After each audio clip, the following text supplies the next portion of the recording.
Most long-term LightGun users are definitely going to be familiar with the raw input mouse indexing issue.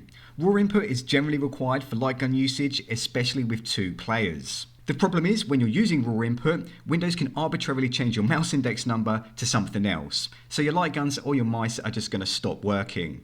Then you've got to go into the configuration files and line everything up again, only to have to do that again on the next boot. So this does create a chasing your tail situation. There are workarounds for this issue, like auto hotkey scripts and some other third-party apps.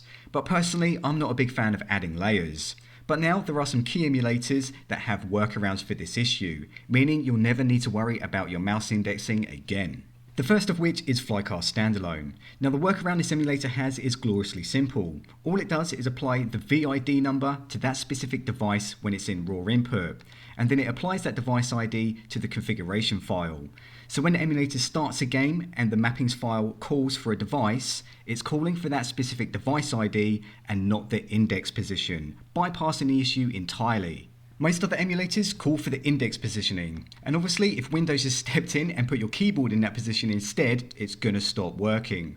With device IDs, that will never happen. But there is one downside. Because this is all device specific, any changes that you make to inputs will be done for that device only. So if you get a new mouse or a new LightGun, you will need to remap everything for that new device. But that's not anything that bulk rename utility can't solve. So because of this recent update and Flycast's new compatible games, along with the fact that you can actually off-screen reload, pretty much makes this the best emulator for LightGuns, with no need for any additional layers.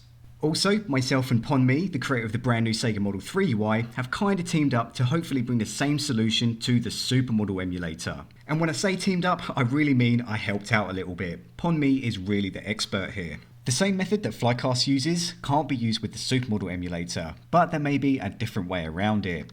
Can't make any promises, but at the moment, things are looking good. As soon as I've got an update on this, I will definitely be letting you know.